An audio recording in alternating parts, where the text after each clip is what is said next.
From the heart of the land of the Guardians, where the dog pound roars, the Cavs soar, and heartbreak is just part of the game, this is 3 and Out, Cleveland Sports Talk. With Jason, Drew, and Michael, 3 diehard fans breaking down the highs, the lows, and everything in between. No fluff, no filters, just Cleveland sports the way it's meant to be. Now let's get into it. Here's your hosts, Michael, Jason, and Drew. Swung out and blasted deep to right. Goal! Getting chased. He got hit, knocked down. Cleveland, this is for you. Down goes Anderson. Good evening, good morning, good afternoon. We are 3 and Out. We are so glad that you chose to join us. Today we're going to discuss some of the Guardians, which is, yeah, exactly. And we're going to bust out some of the Browns schedule with you. We're going to talk some Cavs and off-season moves and things that we think that they need to do. But we thought we'd try out a new look today. So here we are coming at you from the new and improved, maybe improved. I don't know. Now you can see all of our faces up and close. And I don't know if that's the best thing or the worst thing, but yeah. Yeah, check out everybody's cool backdrops. You got Jason with some cool old school Browns. You got Drew with all kinds of stuff. And I've got flowers behind me. So that's pretty awesome. I'm really excited about the very pretty. Later, we're going to discuss the Cavs aprons, and I feel like I should be wearing an apron right now while I have this background. So that's always you awesome. look cute in So one. I don't know if they make them my size, to be honest with you, but we'll see. I I'm like sure to they eat do. things that come from being made from aprons, but I don't know if necessarily I enjoy wearing an apron, but we'll see. You dig on the curtains. Just custom built window, like 8-foot window. There you go. Multi-purpose curtains. Appreciate that. So, anyways, let's get started with some awesome, exciting talk. The Guardians. Oh, wait, Yeah. it's actually not exciting at all. No, they're definitely on a little bit of a slide. Dropped to third in division, 5.5 games back, and struggling offensively, to say the least. So, I mean, I love baseball as much as the next. 2 hitters. All right, I was gonna say I love baseball as much as the next person, but it's slow. It's hard to watch, and this is really kind of hard to watch right now. Just no hitting. Well, it's just inconsistent. Yeah. You know, you go through a week where the pitching looks like it's getting somewhere. You know, holding team, starting pitching's going 6 innings. The bullpen's doing its job. You know, but the hitting is abysmal. Yeah. And so you're losing 3-1. Then the next week, you know, nobody can pitch. We're giving up 9 runs and we're winning 10-9. Right. right. You know, all of a sudden the bats wake up. You know, if we could find some consistency, I think it would be, you know, then we'd at least have an identity. Maybe the bats and the pitching need to talk to each other and say, hey, today I'm not going to do very good, so I'm going to need you to hit some runs. And then, you know, vice versa. Today I'm going to pitch really good, so you don't need to hit as many. So, I don't know, maybe they can flip the script a little bit on each other, and maybe that's the thing. Well, they're not talking. Scary thing is we're over halfway to the All-Star break, you know, and it'd be nice to go into the All-Star break, you know, somewhat on a roll, you know, close to that playoff contention. And, man, it just seems like there's just not a whole lot of, I agree, like super positive stuff to hang on to. I mean, you know, Jose's starting to bat well. I think he's batting 296 right now going into tonight's game. You know, Stephen Kwan, he's dropped a little bit, but still over 300. He's our only guy over 300. Mm-hmm. And 300 is much more rare now than it was, you know, back when the Indians had their heyday. Yeah. Well, it just seems like the way that this team is designed, you know, to manufacture runs, you know, base running, playing, you know, smart baseball. It's really we're on the struggle bus right now. They're just it's not generating offense. No, we've had timely hits, but you know that might be that guy's only hit for an entire series. Yeah. Right. Yeah. You know, and so he ends up in the series, you know, 2 for 12. Right. I was just some quick math. I think we're 71 runs behind Detroit. Like they've scored 71 more runs than us this year. That's insane. So far. I mean, if we extrapolate that out 4 more times. That's a big word. I was going to say extrapolate. I like it. We're a highly educated. This podcast. Not only will you learn about sports and Cleveland sports, but we will also expand your vocabulary. We'll teach you words. Actually, extrapolate. Jason is actually AI, and that was all Chat GPT, and they just threw that in there for him. But Nice. It's getting very advanced. Yes. Yeah. like, I feel like so David Fry's some news too, right? Drew, what were you saying? Yeah. He's So coming- David Fry is going to start rehab in AA in Akron this week, I believe. I goodness, that would be see great. how long they expected rehab or that to go, and some of it may depend on how he does. I know we were talking. We hope he can rub off on Bazzano and not vice versa. right. Yeah, exactly. That would be bad. Yeah. But that'll be a nice, much needed addition when he finally gets up. Of course, with our Yeah, I crowded think quarterback room we have going on right now, I don't know that anybody needs to be rubbing off on anybody there. So just need to there's- we let gotta that keep ship the rub- sail. Just keep it moving. keep it to a minimum in Cleveland. That's Right. for sure. Yeah. Until we sign Justin. So this Bazzano, it's kind of I got to imagine that when they drafted him first overall, that the expectations were for this kid to be up with the team at some point this year, right? And I think that there was a clue there when they traded their second baseman, who was a Yeah. platinum glove second baseman, that they thought this kid would be here. I thought by now, like honestly, when you draft him that high, he's supposed to be, I don't know, fielding wise, if I mean, he's known for his bat. That's really what he was. I think they were talking about that he could plug into someplace else if they needed him to, if the second base wasn't going to work out. But you traded away a platinum glove second baseman who, had the struggle bus on hitting too after drafting this kid number 1 overall. So I think that's the point where it's like, you're going to see him at some point. Not if you're hitting 230 in AA baseball, you're not. But No. Yeah. Which I think for sure. that for them, drafting somebody who was a college kid, I think they expected him to be ready sooner. Now, how soon, they have their probably timeline, but, I don't know that this start is probably what they anticipated. right. That he might be moving along a little quicker than this, and he started off hot just like Manzardo did this year, and all of a sudden they both have kind of hit a wall, and they've cooled. Although Manzardo still leads us in home runs. Yeah. Is that saying? But it'd be much, nice to, this next, I don't know, at least couple weeks when we know Fry is going to be in Akron. It'd be nice to head up to Akron and catch a cheap game? Yeah. Yeah, and see Bazzano firsthand and see Fry rehabbing. Maybe get Do a live show from there. What was that movie? Trouble with the Curve. We can go up there and we can see if we can hear it. Hear the Yeah. pitch. Hear the hit. Yeah, Can't that's hear the right. curve. Maybe that's his problem.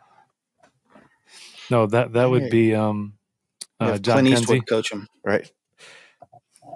Yeah, you can hear it. You can hear it when he hits. but he can't hit the curve. Yeah, I was just Yeah. going to say Joe there Boo. just hasn't been a whole lot of that happening. That's No, but think lot. about our right field. Nolan Jones is 181. John Kenzie is 150, and Jonathan Rodriguez and Will Brennan haven't got a hit yet this year. That's perfect. That's our right field. I like it. It's a good plateau. I mean, combined, they barely have Stephen Kwan's batting That's not average good. That's combined. crazy. All four of them And combined. you're talking about some of those guys probably only have about 4 or 5 at bats probably recorded all season. Well, yeah, Rodriguez only has 5 and Will Brennan has 9, but they're That's what I'm 0 for saying. 14 So- combined. So 2 hits out Where's of where's that one kid playing that's actually batting? Oh, like Angel 290s. Martinez? center Yeah. field usually. Yeah, center. Oh, okay. Yeah, he's been playing well. And I mean, I Yeah. remember last year he kind of came up and showed promise. Yeah. So it's good to see that wasn't maybe a flash in the pan, that He might also be can play legitimate. second base if you need a second baseman that bad, but Yeah, I was But gonna say, Arias hasn't been that bad. I like him in center. yeah. I don't think Arias has been that bad. No, Mm-mm. not at all. I've been okay with him being there, which maybe buys a little time for Bazzano to figure it out. I hope so. Yeah. The There's only just thing I a can lot say of guys batting sub 200. It's just a Oh, lot. it's ridiculous. a Well, lot of not guys just sub batting 200, sub sub 2 1/4. Right. Yeah. And again, I'm not a baseball batting guru, but if you look at OPS, which is it's kind of like compare it to the PER for basketball. Sub 700 is like anything in the sixes and below is considered really bad. And we Yeah. have Bo Naylor, Carlos Santana, Austin Hedges, Nolan Jones, Will Wilson, Brian Rocchio, John Kenzie Noel, Lane Thomas, Will Brennan, and Jonathan Rodriguez, all at under 700. Yeah. First of all, anytime you're put in a group batting wise with Austin Hedges, Yeah. it's not a good group. No. I was going to say our catchers, he's at the top Not of that. the our group you catchers want to are be with. terrible. He's at the top half of that. Of those Yes. names I just listed, he's third That's behind Yeah. Bo Naylor and That's Carlos terrible. Santana. That's terrible. Yeah. Yeah, everybody else I named is behind him in OPS. Yeah, that's terrible. Yeah, it's just, the batting has been, like I said, timely, which I think is why we have wins, but not a run differential. Right. We've had good Yeah. timely hitting, but we haven't had anything even bordering consistent outside of Ramirez and Kwan. Yeah. That's And crazy. if you look just, we don't have to go through it all, but when you look at like Detroit's batting stats and the OPS, it's like the starters are all over 700. Yeah. 800, Yeah. it's Yeah. it's a significant difference. And Well, there's a lot of, very few guys sub 200, and a lot of guys over 300. So it's Think about this. When you think about the lineup and maybe expectation, because we talked about this with the Cavs and the role players. yeah. Outside of Ramirez and Kwan, I can name probably one guy who has achieved or exceeded expectations coming into the season. That's Angel Martinez. Yeah. I don't think anybody thought Everybody he'd be up else has here yet. been below expectation. Yeah. Nobody came in, and you're like, man, that guy put in a good off season. You're like, nope. That No, guy's all the not focus was on the young second baseman. I mean, Yeah. who's Well, I just another- think like last year, again, our MO or the keys to our wins, we were run manufacturers. We won games, we didn't outslug people. We weren't going to get into a home run derby with somebody. Right. And when you're not manufacturing those runs, when the base run, you're not getting base runners, you're not able to manufacture runs and get those timely hits. It could make for a long rest of the season, Right. and they really didn't make any huge change. They, obviously the first round draft pick was a huge plus, but with him struggling in the minors, right.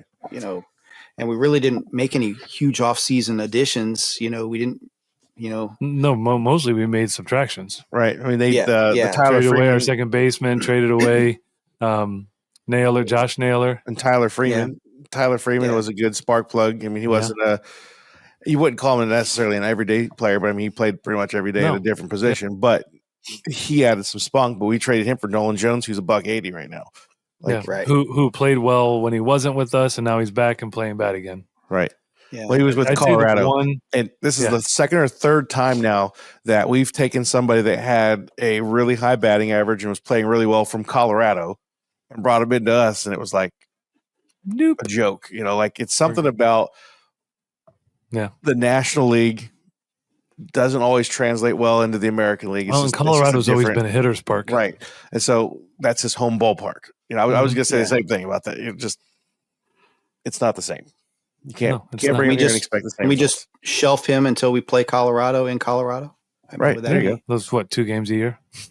We got you.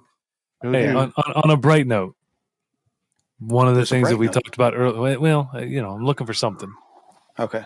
Early on we were talking about Clase and maybe he needs reassigned something, but he's only given up 1 earned run in his last 9 outings. Oh, That's So better. right. he's actually been pitching pretty well. Good. And he's got in that same time period, he's got, because he's not a huge strikeout guy, but in those 9 appearances he's got 12 strikeouts. Well, that's really good. So he's been pitching a lot really nice. better. He's more of a ground ball pop up kind of guy. Yeah. You're either popping up or grounding out. So that's at least a bright spot. Is he might be finding his rhythm again, hopefully. That's Yeah, I mean, there are some That's a bright plus. spots certainly on the pitching side, that's for sure. But man, it's more fun if when I'm they're being hitting the ball. completely honest. Yeah, it's tough to watch because the offense is just anemic. Anemic. It's Hey. yeah, Jinx. another That's never mind. You can go another ahead and big talk. word. It's all good, man. Did I freeze? Did you steal my No, words? I jinxed you. Did I hear somebody's handing out candy bars? I like candy. Nice. So you guys think it's anything to do with the managerial wise, or is it just these guys need to wake up? No, I think it's. I know this is going to sound harsh, but I think it's the talent level. Yeah. You are, back in the '90s when we had the stud team, they wouldn't pay guys. Albert Right. Bell walked for a couple mil a year.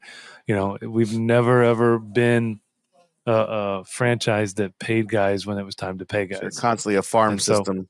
Yeah. So Yeah. you're just You're just a constantly farm the team with system and- potential, and then when that potential Mhm. shows up, you either need to win it that year, Yeah. or everybody's gone the following year. Yeah.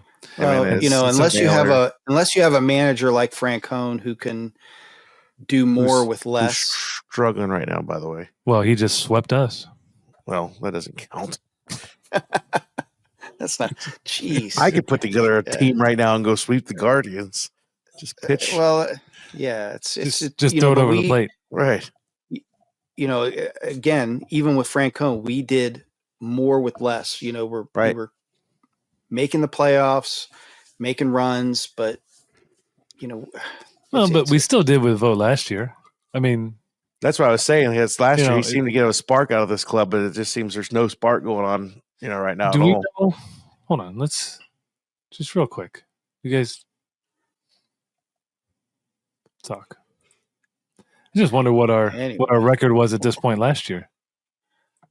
well, we I were. don't know. That's too much math I mean, for me. We got out. We were off to a We- great start last year. Well, but we did, but then we hit a wall, and then finished strong. So, just looking. yeah. So yeah, first half of something the year. So at one point, what are we at? How many games right now? 46, 47. I know there's 100. So after 46, what are we? 20 what and 25 and 21? Yeah. 4 games difference. 29 and So- 17 last year. Okay. All right, well, So- go Guards. So Yeah. it's not. But again, last year was a little more exciting because little better batting. You had Class A was dominant all year. You didn't have the up and down on both sides of the ball. Well, and maybe the spark we need. Are a couple of those veterans coming back.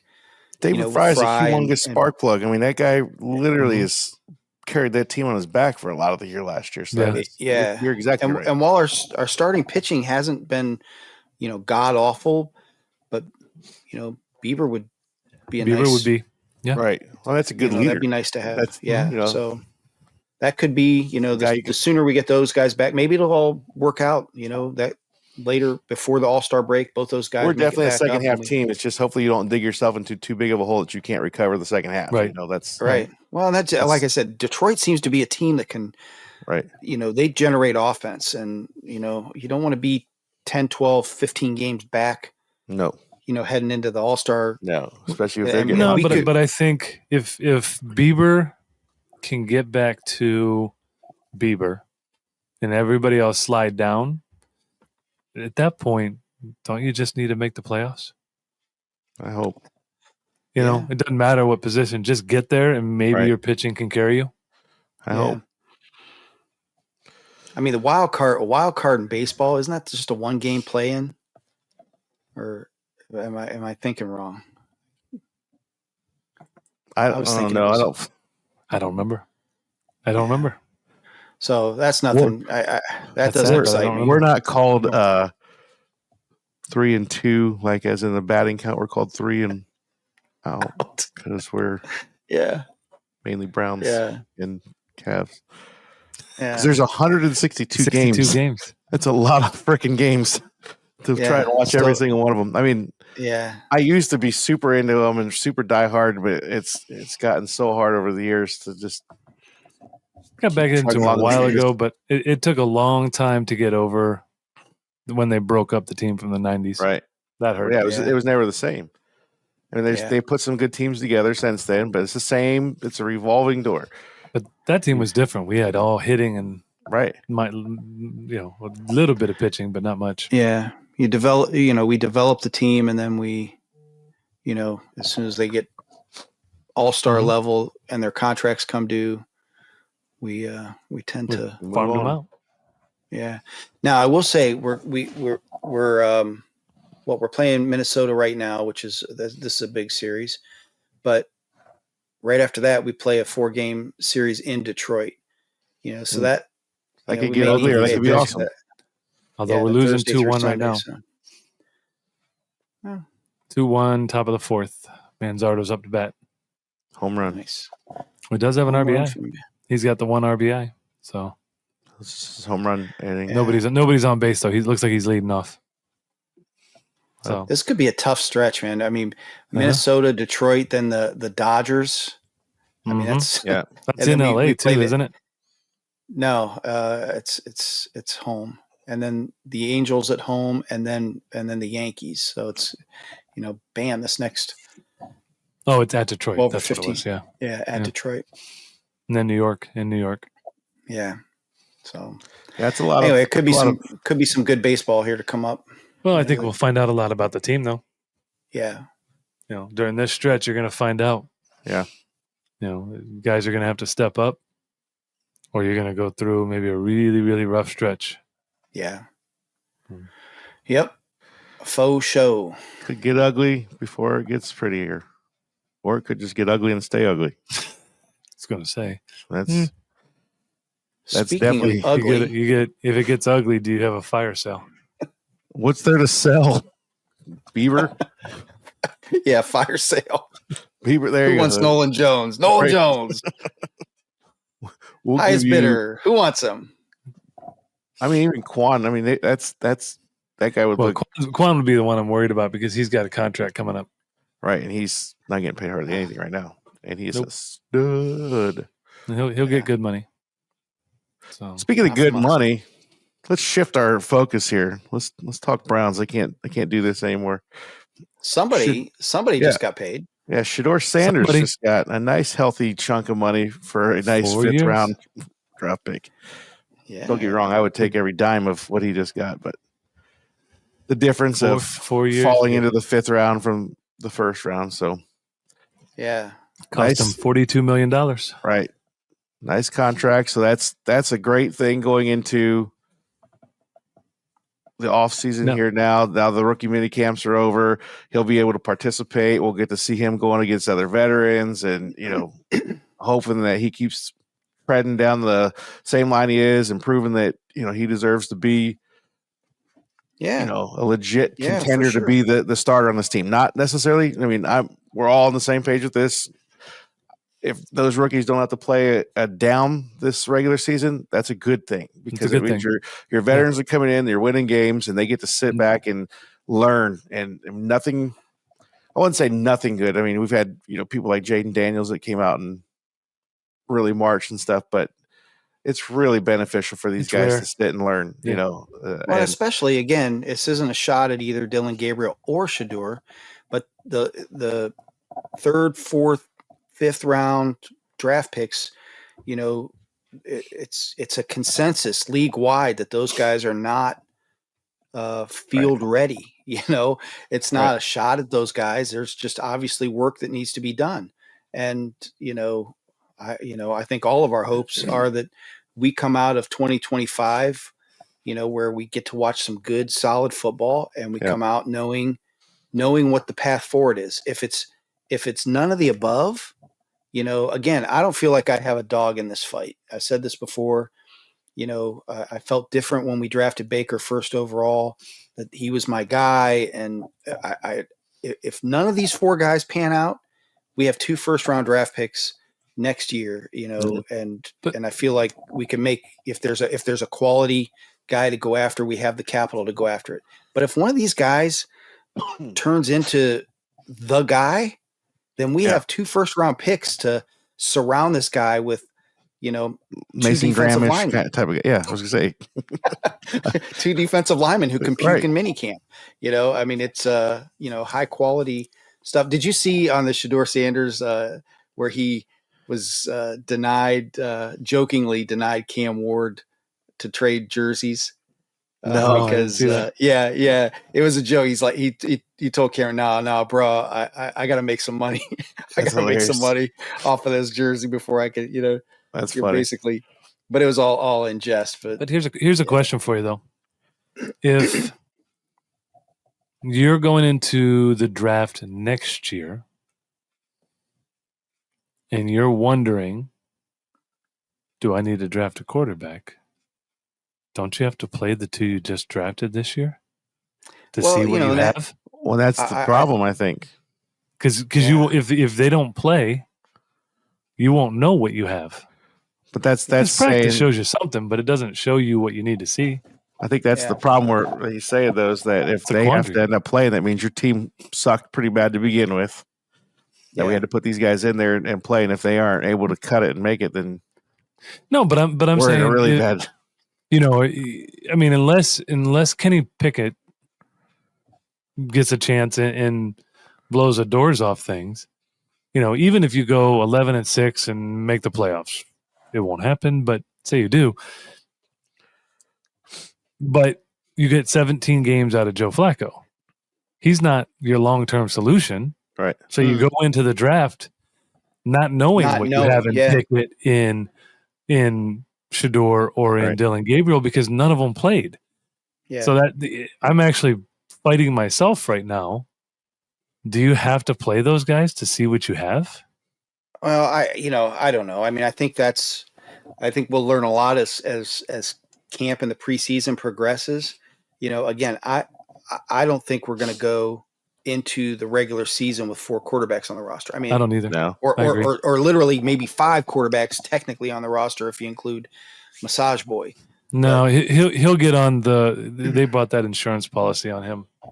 If I'm not physically mistaken. unable to perform. Yeah. So he'll get on there and But yeah, so I think it's going to be one of the, veterans. And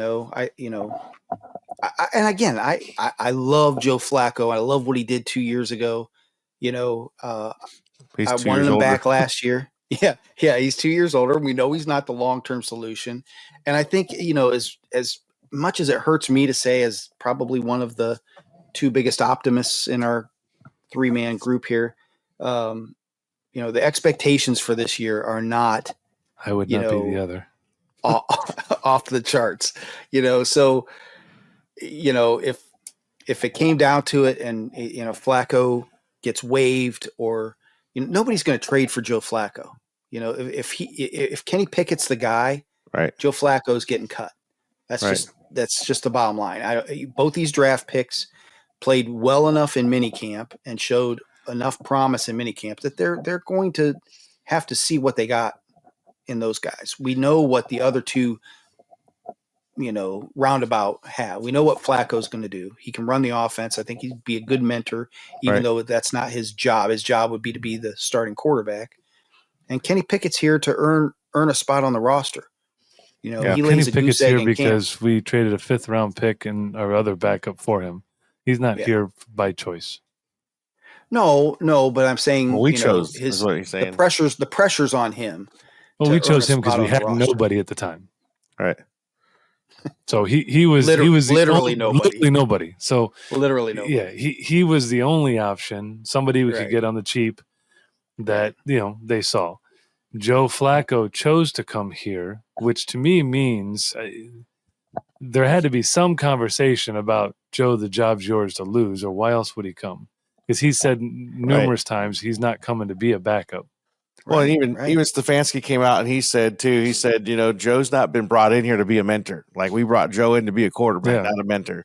No, So I'm I sure think they that's- won a quarterback battle. That's Like, what they got I believe coaches. that. Yeah. Yeah, but that's Yeah, and what I I'm think saying though. That was the expectation with Joe, was that you're being brought in to compete for the starting job. We're not bringing you in because we need an old guy in the room to help mentor young guys. we want you to bring what you bring to the table Yes. as a quarterback for this team. Yeah. And I agree with you, Jay. If Kenny Pickett wins it, I don't know why you need Joe sitting on the bench, because No. if Kenny wins it, that's the scenario I believe the Browns actually want is, for him to win it, from whatever we hear. Mary Kay even put, out her little depth chart, the unofficial depth chart, but it has Kenny Pickett listed as the number one quarterback. So, I mean, if it comes down to that, what do you need him for? Because now you're one click away from getting to see what one of these rookies can do, barring an injury or just downright bad play or maybe some crazy package or something, they worked up before too with quarterbacks that they throw one of them in there, but I don't know. It's well, and I think again, I know we're going to talk about the schedule, but I think, the first 8 games, 9 games, whatever it is, I don't remember what our bye week is. I think it's 9 8 or 10. It's 8. So It's week 9. those. Which we Okay, have so the first 8 games, yes. 8 yeah, games, 8. The first 8 Sorry, games I'm are not going to like be super key. proper with my numbers. Kenny Pickett or Joe Flacco come in and we go into the bye week, 5-3, 6-2, which again, I know I'm 4-4. high in the sky, What? that's then I don't see a change happening, but we go in 2-6, 1-7, there's no reason to not see what we have in one of those other guys or both those guys. Give them the second half of the season, see what happens. Yeah. What's the worst that could happen? You don't make the playoffs. But Right, here, let me throw you another. The whole Kenny Pickett thing. I'm a little torn because he's 26. Yep. Yeah. Right. He's literally the same age as Tyler Shook. Tyler Shough. Yeah. But if he wins the starting job, why do you need 2 rookies on your roster? I think that's to figure out who. So wouldn't one of them becomes be your the guy. odd man out? I would think that they would keep them to see what they have because you can always replace one of them with a veteran next year if you need to. Like just throw on the roster, but you need to find out which one's going to be the guy that replaces Kenny someday. But how are you going to know that unless they play? Well, that's what I'm saying. They would. One of them would Well, have then to. Kenny Pickett's not your guy. Well, then that's why you keep Oh, him. you again. I think the first half of the season dictates, if Kenny or Joe, whoever's the veteran that starts the season. So you think So and I'm just on getting your perspective. So say Kenny Pickett wins the job and we go 1-7. You don't think they would then turn to Joe Flacco? You think they would just punt the season at that point? 100%. Yeah. Do you think Pickett would have a quicker yank than a 1-7 start before they'd at least see if Flacco could do something? I would say he has a leash as short as 1-4, to be honest with you. Okay. All right. I'm just curious where you guys were at. Well, the only argument there, Michael, is when you look at those first 5 games, it's like the Blitzkrieg, man. It's awful. It's a gauntlet, that first 5 games. Hey, I could literally see us going 0-5. We're not here to make excuses. We're here to win football games. If you can't do it with your tiny hands, with your tiny hands and you're somewhat of a mullet. Wait a minute, I got to get further away from the camera. Look at these tiny hands. Did you see the picture where they threw up Joe Flacco holding the football? Look small here. Joe Flacco holding the football in his hand, like wraps all the way around the ball, and then there's Kenny Pickett, and you can see every letter of the NFL that's on that side of the football. Yeah. Gloves if we're really trying to win, though, wouldn't Flacco be your guy? I would think so, but I mean, we're not paid to make those decisions. Even though I think we could probably make them better for the salaries that we have. That's true.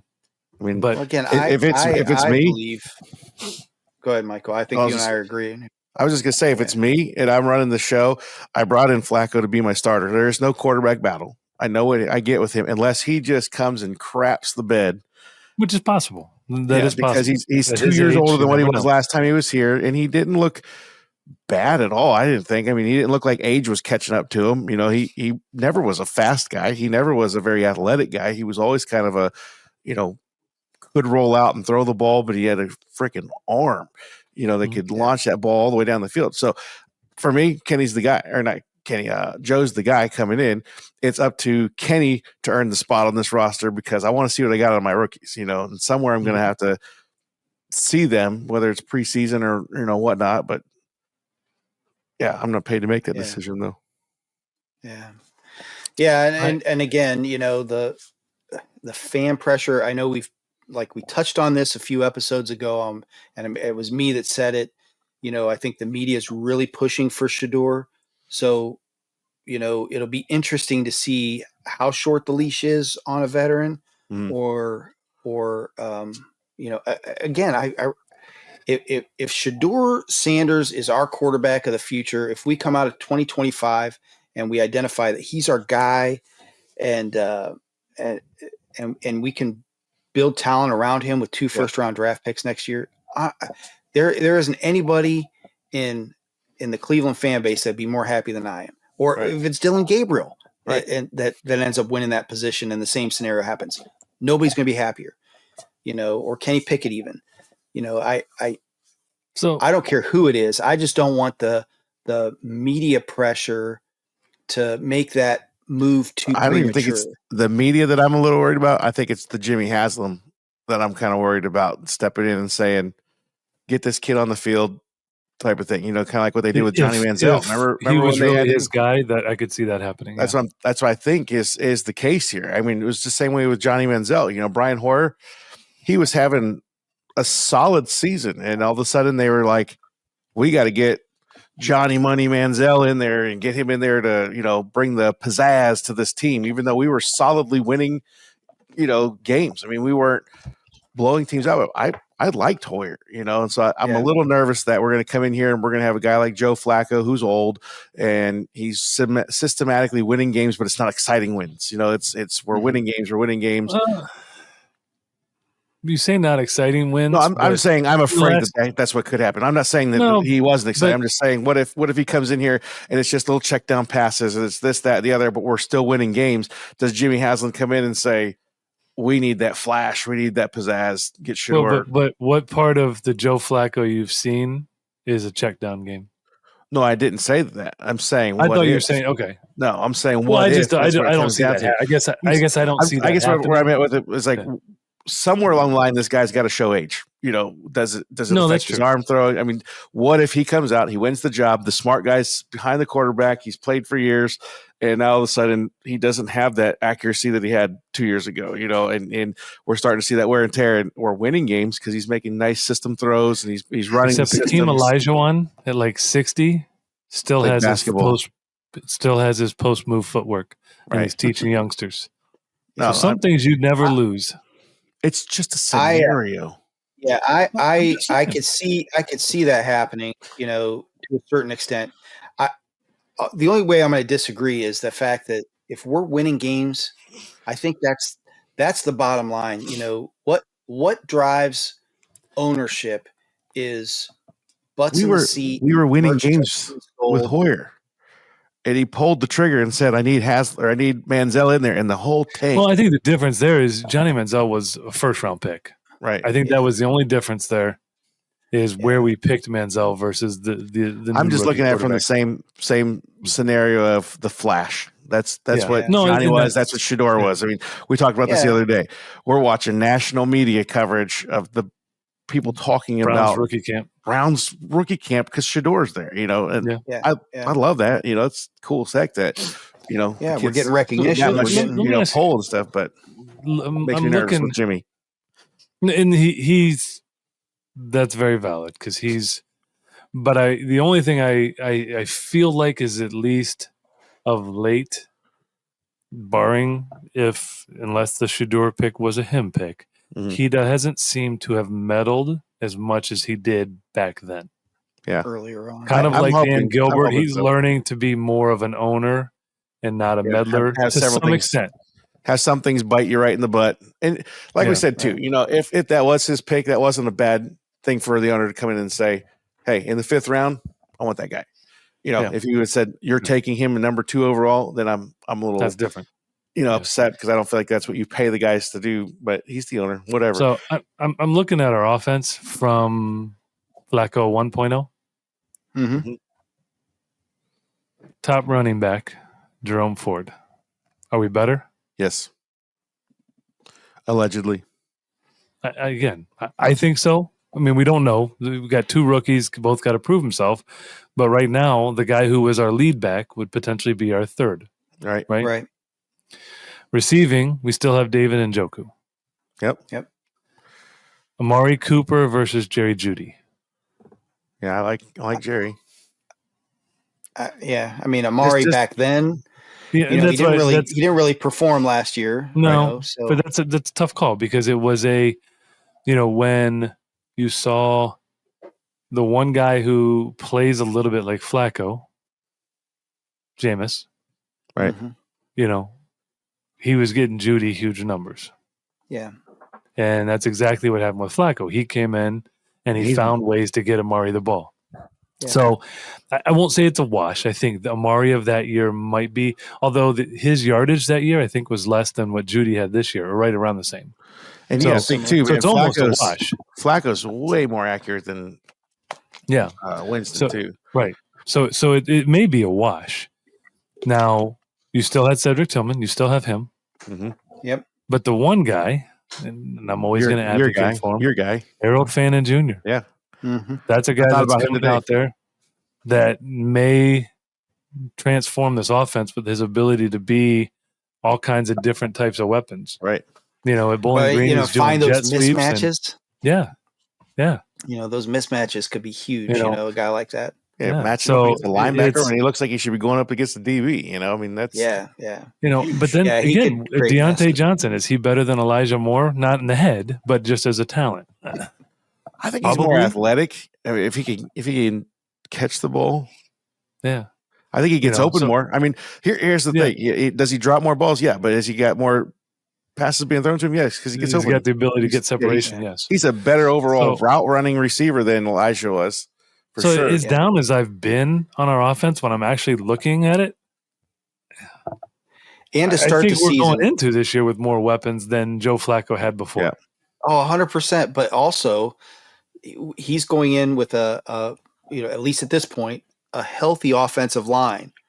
Where he came Who's our in left when tackle? DeJuan Doesn't matter. Jones. We got two guys over 6'10", 6'9". Um, We built two picket but- fences on either side. but So you're his, saying Kenny's going offensive to be the line- starter? Right. I mean, his left tackle. I think The Flacco's Kenny left tackle Pickett was Hudson. line. I think you're right, actually, because I think we were all banged up by the time he got put in. Yeah. No, yeah. we were banged up. But I mean, he was Conklin one of was those guys we definitely talked gone. about. The ball gets out of his hand faster, so that makes your offensive line better right up off the bat. When a guy Yeah. comes out, he knows where he's going to throw it. He's good to go. Sorry, Plus, I having a legitimate running game, which he didn't have. might have Jerome too. Ford had flashes. Yeah. He'd have a Flash. legitimate running game. He had flash, like one run a year. He had flash. Again, It was kind of like I don't want. Deshaun Watson I'm in not those massage optimistic about parlors. this year, but you're correct. You're One- correct. Yeah. One Deshaun's So- one so- but flashy hold on. year in the Can- massage parlors. Can we go back to that though? Did we just name our offensive line if Kenny's our starter? The picket fence. You heard it here at Offense. 3 and Out Cleveland Sports Talk. The picket Now- fence. Now I'm rooting for him. Can we say TM or what do you do to patent that? Yeah, we got to do picket trademark fence. on the picket fence. Yeah. Yeah. Yeah. That'd be a great, those posters two- that they do Our for two Yeah. the, fence posts. Yeah.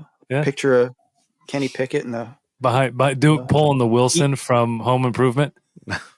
yes. Little top hat. There you go. And each one of the boards is named, is one of the Conklin. players.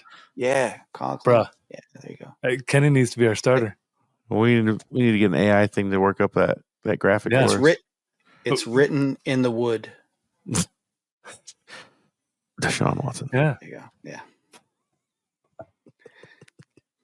Ain't nobody gonna rub that one out either. You will stain your own fence.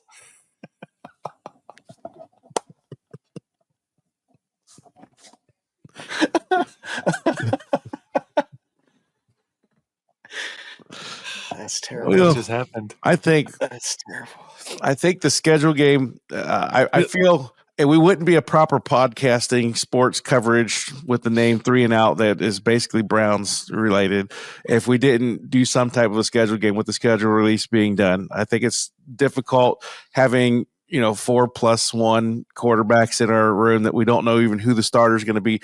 We could all, I mean, I'm not saying this will happen, but doggone, Dylan Gabriel could come out and be our starter week 1. We just don't know what's going to happen. We're going with the best information we have we're at the Browns right fans, now. and we're not Browns fans that just started rooting for the Browns a few years ago. We've been rooting for them since we were children, so we've seen crazier things. So it's hard to say. It's hard to predict who's going to win what based off of who our quarterback will actually be. But I think we should at least give it a once over and pretend like one of the guys, either Kenny or Joe. And I guess this is how you got to look at it too. If Kenny beats out Joe for the starting job, then you have to assume, because they saw something in Joe to bring Joe in originally the first time around and to start him. So you have to probably assume that if Kenny is our day one starter, that he's going to be at the level that we last saw Joe at least, somewhere in that ballpark. That's where I'm kind of at with the whole thing, but I digress. Yeah, just one quick thing too. We've had more since 1999. We've probably had more seasons at this point in Browns talk. Yeah. So May, where we haven't known who the starting quarterback is going to be at this point. We lost Michael. The years when we had Tim Couch and Baker. I had to flip my steak. And, there's a few years where we knew who the quarterback was going in to the preseason. This year is more typical for us as Browns fans, because we just don't know who's going to win the job. So, and again, although I'm not super confident in the coaching staff at this point, I want to be, but I'm not super confident. I have to trust that if Kenny Pickett wins, or if one of the, heaven forbid, one of these rookies is the starting quarterback day one, that they're making the best call, so that we have some exciting long-term football. What we all want is to be going into December playing meaningful football. We haven't had a whole lot of seasons where that's happened, right? And as a season ticket holder, I want to host a playoff game before I die, and so that hasn't happened, I think, since the 80s, where we've won the division and hosted a playoff game. So, 89, I believe. I don't disagree with that. So here's, as we do the schedule game, the way I'm looking at it, and if you guys feel differently, is we know what a Browns offense can look like under Joe Flacco. Yeah. Theoretically, if anybody beats him out, then they should be better. Yeah. At least I would say at least I'm looking at it level. as Flacco kind of being where I'm starting at. Yeah, our grade. Okay. Because it's so you're saying basically when you look at the schedule, if Flacco was our day one starter, if somebody were to beat him out before that, map it as if it were the same quality of starter, basically. Right. Yeah. Even if we don't like Kenny, two small hands Pickett. No, but he has a great offensive line. And a better offensive coordinator, apparently. AKA the picket fence. The picket fence. Right. I'm kind of rooting for him now. Oh, Canada. Huh? Matt Canada was his old Matt offensive Canada. coordinator. We maybe we bring him in too, just for good measure. Why not? We got Deontay Johnson. We're getting the band back together. Pittsburgh Browns. The picket fences. We got the Baltimore Browns. Why don't you give us our first four, and we'll do a first game Sunday, First four September games? 7th. Well, we got to do one at a time. Oh, okay. We'll get there. Oh, Cincinnati at home. Now, again, Cincinnati's defense was bad, but their offense was stellar. I think we win that one. I agree. That's a W for me. All right. I think they lose, but we're going to go majority rules. So The Bengals start off slow every year. This is like probably the most winnable game on our schedule. Now, you want to play them the 9th week coming out of our bye week or whatever that would be, week 10. That'd be a whole different Bengals. But I think it's if you got a chance to beat the Bengals, we're notorious for laying an egg though on those home openers and stuff too. So I mean, I just think if you had a chance to win a home opener, this would be the one because the Bengals it takes Their them a defense minute to didn't- figure it out. Their defense stunk last year, and it did not get any better. Yet. No, it might have got worse. Trey Hendricks. Yeah. That's his name, right? He's holding out. Yeah, and Once he's still not on the team. So I mean, you lost that guy. I mean, that's a Yeah. huge blow to a defense that was already struggling. 16, 17 sacks or something crazy Yeah. like that. All right, 1 win. Week 2 at Baltimore. Loss. I don't think it's just a loss. I think it's a loss, all caps.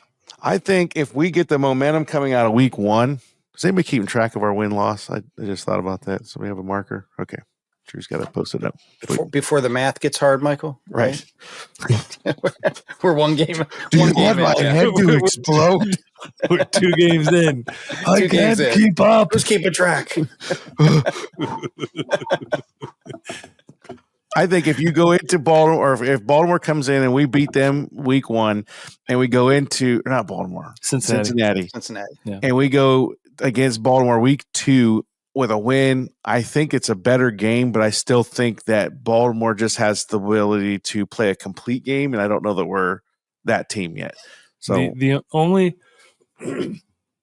only way I think that the Baltimore game we even have a chance is if Derrick Henry finally hits the cliff. right, and And so they have no running game. But I don't see that happening, but I think that's the No only running right. game outside of Lamar, you mean? Right. right. Right. But we got Schwessinger. That'd be Well, fun. again, Don't our forget about Mason defense. Our defense Who? is Mason Graham. there's some Who's question that? there's question marks all over our defense. So hopefully we get some answers. On There that too. are, but it's also largely the defense we had last year. I mean, the 2 pieces are Mason Graham and the linebacker. Those are the only 2 Right. new pieces. Everybody else would be the same. We got another linebacker. I guess Jerome Baker. Juan Thornhill's gone. and Jerome Baker. Yeah, we picked up 2 free agent safeties. Yeah. I don't know if we talked about that last episode, but there's 2 No, veteran safeties coming in. One I think But- out of One of Pittsburgh, them and from Jacksonville was actually a starter. but, yeah. but we just so brought was, him in. so was guy from Kansas City. No, he was from the Rams. What was his name? He went back to him. John JJ. Johnson. John Johnson. Yeah, thank you. Yeah. I like You know, him. he came in and he was garbage, and then we got Juan Thornhill and he was garbage. You know, who is the 45-year-old safety we got a few years back? Oh from my gosh, Minnesota? Sendejo or something like that. Sendejo, Yeah. I Couldn't forgot cover about him. anybody. So Yeah. I don't really care about any of these free agent safeties we bring in because they all suck. Now, hopefully I'm wrong and these ones this year can pan out, but so All right, far. game 3. Well, they were We're talking. already- They we're were already talking kicking about our one of those optimism. guys. One Huh? of those guys. I think it was the guy that played in Pittsburgh. Yeah, he was the flashy guy because or something like that. But they were talking about him playing in the box and potentially moving Delpit to free safety. I Oh. saw that in an article, so That's just interesting. something to maybe keep an eye on. I that'd know be we were fun. talking about maybe Emerson. the one Emerson. cornerback Emerson maybe moving to safety as well. That was a conversation between us. Yeah. But to He's see got the size.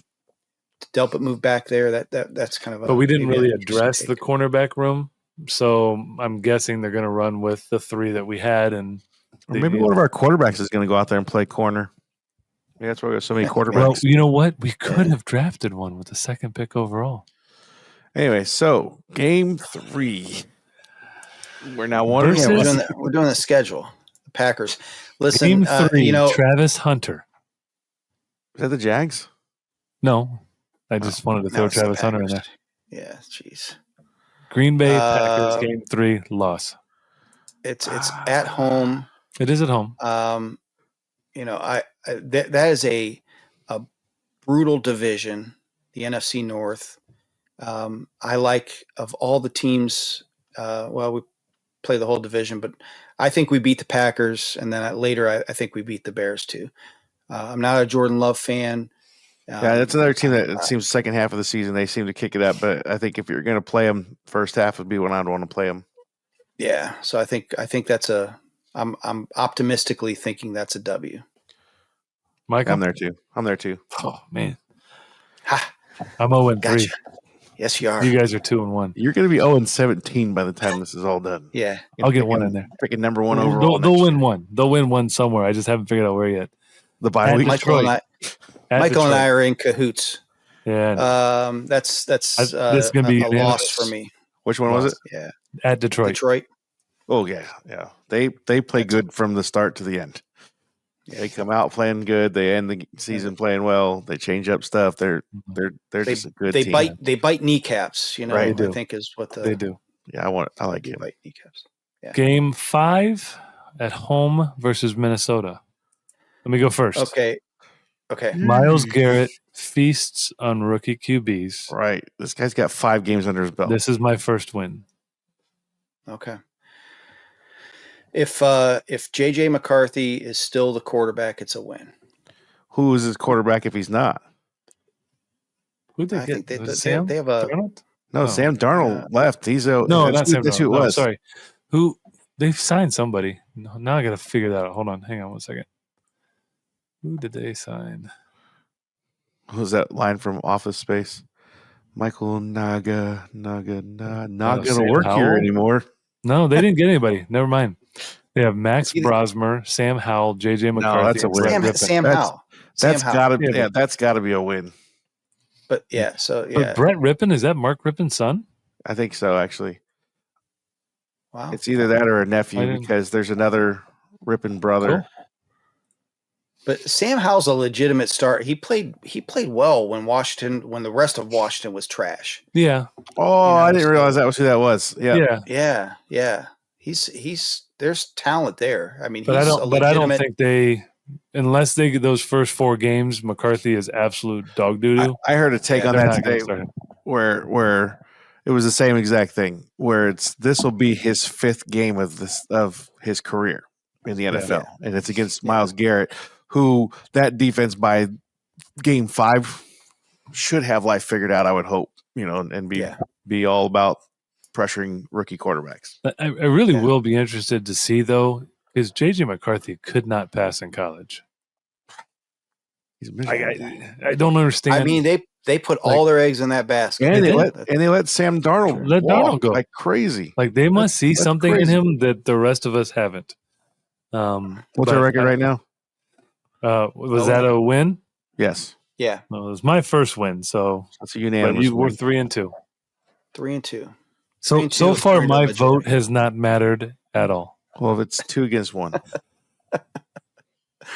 All right. So listen, speaking of feasting on rookie quarterbacks, Miles is either going to be feasting on Will Howard in Game 6 or At Pittsburgh. Mason Rudolph. See, This is I still think that Aaron Rodgers. I think that's where he ends up. So I'm But- actually but calling as- that a loss. but as of right now, he's not there, so you have to play it as is. Does So that do you think, affect your as this decision? roster sits right now? Because he could very well go sign with the Saints too. There has been a lot of talks about that in a dome. I have a tough time divorcing myself from the fact that I know he's going to end up there. But if I have to go with one of just those like he two knew quarterbacks, Travis Hunter was going to be on the Browns too. Too soon. yes. All right. But if you're going to force me to go based on current roster, then yes, I think it's a win. Okay. Okay. Before we move past the Steelers, though, I just want to bring up one point about the Vikings game. It's in London. Yeah, that is Ooh. London. And it's the the Vikings' second game in a week. Second game in a overseas. row. Yeah, overseas. So they're in London 2 weeks in a row. We're just getting And there. we're the second game. We're just getting there. So Yeah. So they've and- made and it as up the to where season- that could be a game. Is what you're saying? Yeah, that could play into it. Jet lag, playing overseas, different. It's like Well, a and 9 they a.m. could game also or something be like that. sick of being there and ready to go home. And, Yeah, there's 2 ways to look at it. Tired of people with And- accents. Yeah. As Tired of water as a- with bubbles and no ice.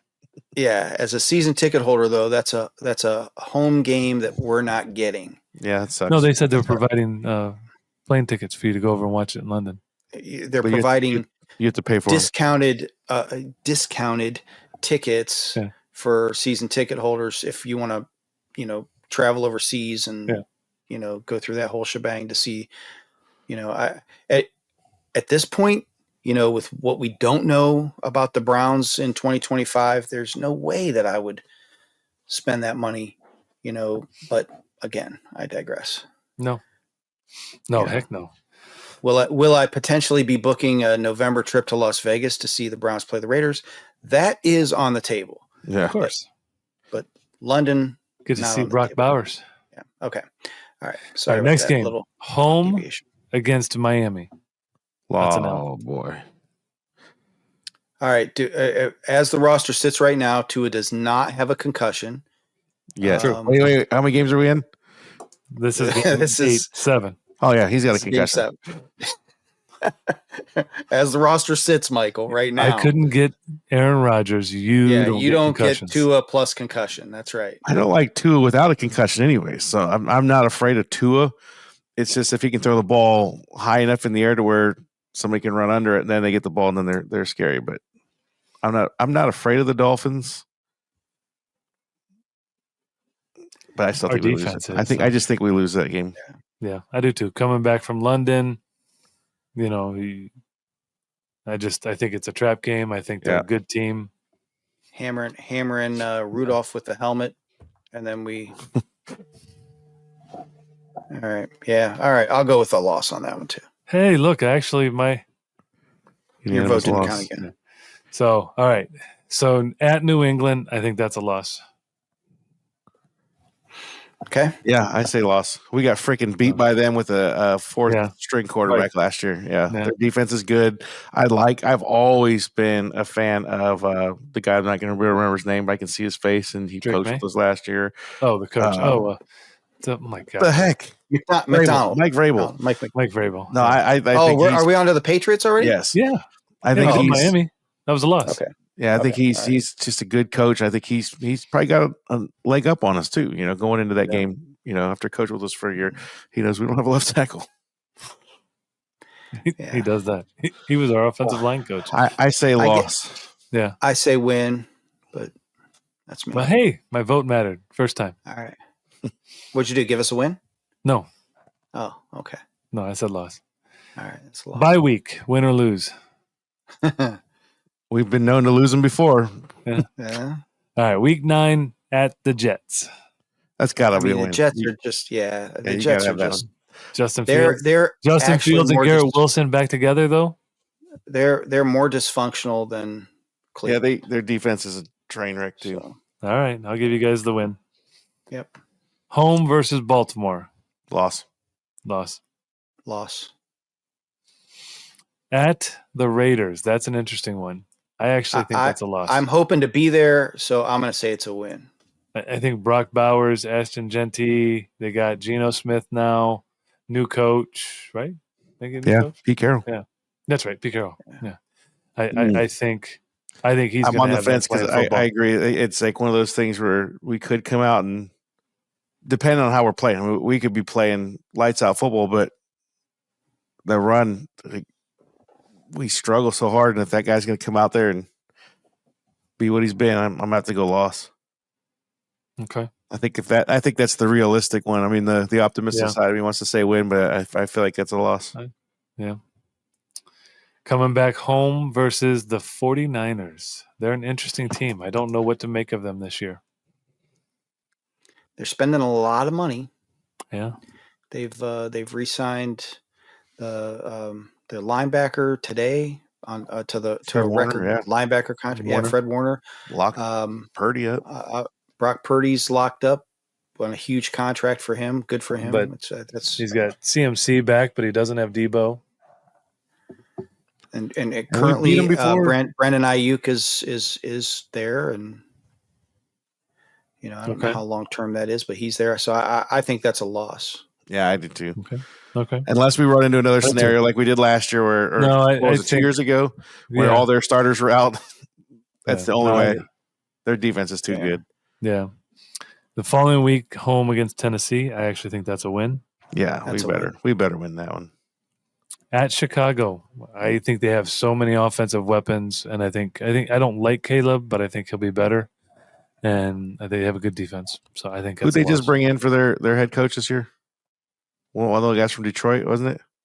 Oh, really? I must have missed that or not remember that. Hold on. 'Cause Aaron Glenn went to the Jets, right?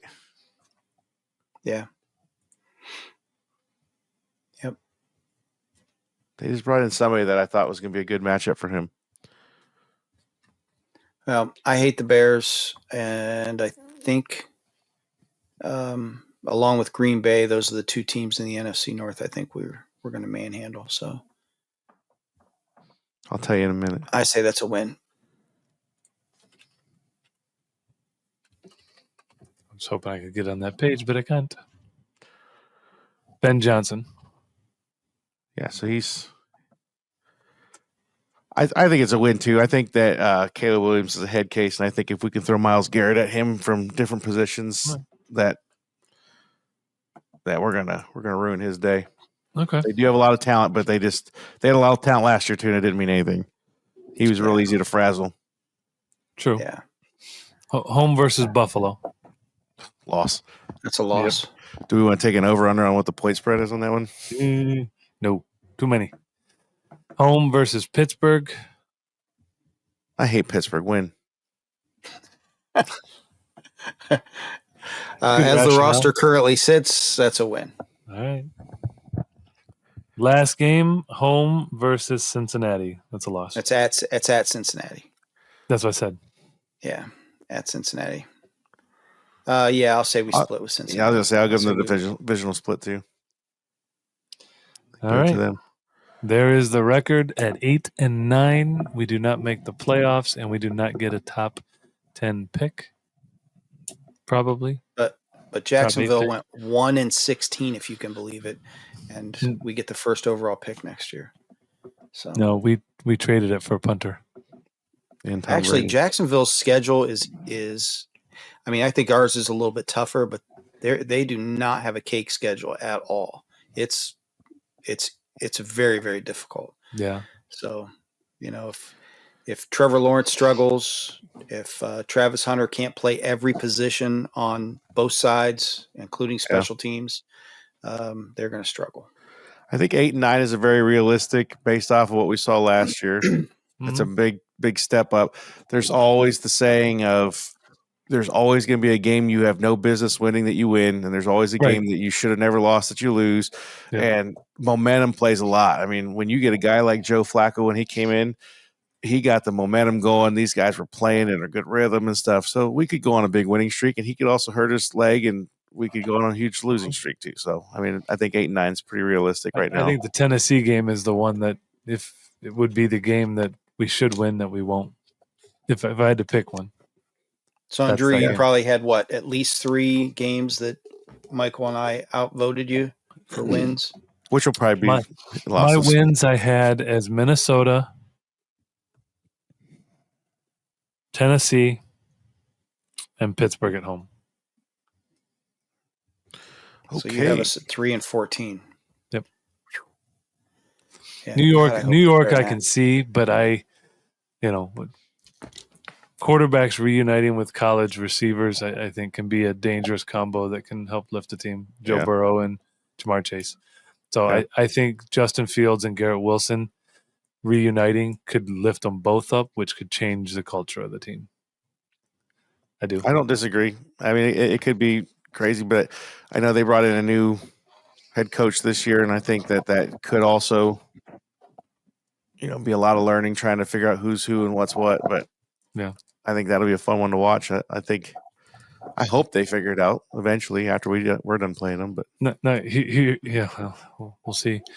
I hope. But would you rather be 8-9 or 3-14? I mean, obviously 8-9 because I want to root for my team and have 8 wins. But I get Yeah. what you're saying with the picks. Yeah. I'd rather be, at the end of the season when the draft comes around, I'd Neither rather one of have them- 3 wins. Right. Neither one of them gets you in the playoffs. No, I'm just saying I don't want to be another 3 win. Oh God, I know. please, That's please peak no. torture. Having Yeah, to no, we convince don't want that. ourselves. I can't tell what's worse, knowing that you're going to suck and sucking, or having a spurt where we were like untouchable on defense and good, and then back to sucking again. Like Mhm. we had some ground that we were standing on. Like it was fun. Don't give me hope. Right. If you're gonna suck, just suck. Don't give me hope. No mental toughness. We'll as soon as the season's over, we'll enter back into. There's always next year, and we'll find all the silver linings. But during the season, don't give me hope. So unless you're going to do something with it. Just punch him in Don't the go mouth. 60. Don't go 64-18 and then flop in the second round of the Right. playoffs. Is that what? Please Right. don't. That's the worst. And then go through what we're going to have to go through this off season Right. Yeah. because it's not pretty if we're going to try to do anything to upgrade our roster. Yeah. Although, am I segueing? Or are we not ready to segue? Oh, I'm ready. Ready. That was a good We're- segue, I thought. I led you we right are- into that. We Well, are lacking mental toughness for the Browns right now, which you could Yeah. also say the Cavs lost all their mental toughness, all their physical toughness, all of their everything. Well- And now we're stuck with that, like you said in our last podcast, probably for the next 3 years, unless we can find a way to magically make Yeah. the numbers work to pull off some trade or shoot everybody in the Well- arm with something. So, Well, I'm going to go into. Hopefully, I won't be too long winded. Stop me if I get too boring in details. But Here's you guys how- want to how we're start gonna it play off this on out, right? what we're discussing and things like that. No, no, It's we don't want That's that. a whole lot of Drew. and take over, Drew. Run the numbers. Just see my towel. Nice. Did you read it? Should we? That's too far away. Oh yeah, no, it happening. Just read it. Read it. Pretend like I'm really smart. It says if I die choking on a gummy bear, tell everybody. What is that? Tell everybody I was killed by a bear and say no more. That's funny. Nice. So, All right, Drew, so- our tall basketball guru, what is the mess we've got ourselves into, and how do we get out of it? So, there's been a lot of rumors of, Cavs and Giannis, and giving this hope, and a lot of those types of trades in the offseason. And as time goes, we can look at what might be more realistic. But and I'm by no means a capologist, but I'm trying to learn more about the NBA cap and how it works. So there's actually 4 things when it comes to the NBA. There's kind of 4 levels. There's obviously the salary cap, which I think I have the numbers from last year. It was like 140, I think, was last year. They're estimating a 10% jump. So the salary cap is expected to be, it's not official yet, $154.6 million. Okay. This year. Yeah. The luxury tax line. So that's the second threshold. So you can go over the 154, but then the luxury tax line is at 187. Again, these are estimated $187.9 million, right? So then that's always kind of been a thing in the NBA. Back when LeBron was here and we were going to the finals every year, the discussion was, is Dan Gilbert going to be willing to pay the luxury tax, right? Mm-hmm. He always did because we were in the finals. So that's that luxury tax. What they've done with the new CBA is they've put in these aprons, and those are above the luxury tax line. So there's the first apron, and then there's the second apron. The first apron is estimated to be 195.9. Okay, 195.9 million. The second apron is estimated to be $207.8 million. Okay, I'll talk about those in a minute. To give you an idea, so that's $207.8 million. The Cavs right now are slated to have they have a salary commitment of $210,534,208 of committed money for 25-26, which means they're already $3 million above the second apron, still needing to sign 4 guys. Okay. So that's where we're at. We're already over the second apron. I think there's 2 other teams. There's Phoenix and Boston. And Boston's probably going to break up too because of this, because they also have a $600 million luxury tax bill on top of the restrictions from the apron. So what are the apron? What do these do? And then we'll kind of talk about how it plays into like some of these Giannis trades. Okay. So I'll just break down the aprons, and then there's another caveat that's where I think there's at least some potential. So if you are in the first apron, so that's over that between that 195 and $207 million, you get no biannual exception. And these are ways that you can sign free agents, right? You get no non-taxpayer mid-level exemption. No, you can't. So you can't acquire a player via sign and trade. Okay. You cannot claim a player off waivers. So, during after the trade deadline, when all those vets get bought out, okay, Yeah. if you're in the first apron, you can't sign any of those players.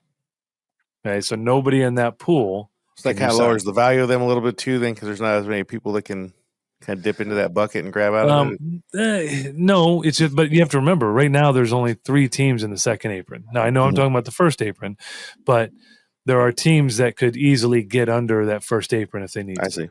I won't say easily, but could. Okay, and I'm gonna read you. I think I actually printed off the list of where teams are at, so you'll have an idea.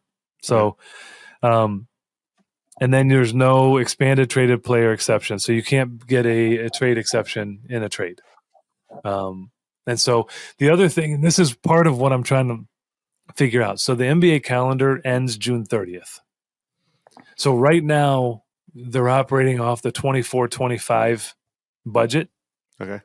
These are 25-26 guidelines because nobody technically has been in the second apron Right. that I know of because it's just starting to go into play.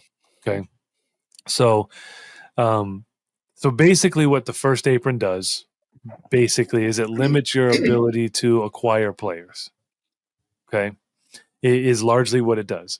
Okay. It's punitive with the luxury tax because you're over the luxury tax, but basically you can re-sign your own players, you can ship players out, but it just doesn't give you all the money that's kind of built in to acquire players. Okay. So not handicapping, but doable for some teams. Okay. This year, I believe the first apron, I want to say was 178 million. The Cavs salary was at 172. So they didn't even hit the first apron this year.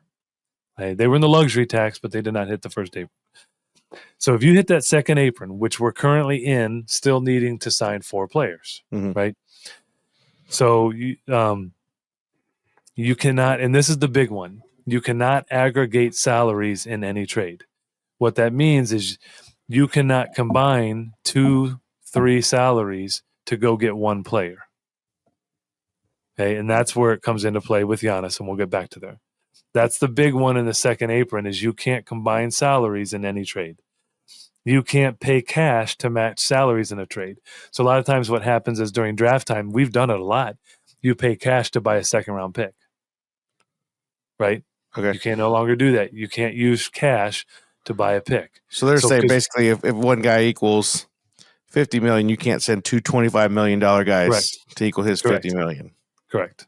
So, and the other thing with this that applies to both of those is you can't take back more in a trade than what you're sending out. So let me pause this for a second. What is the point of that though?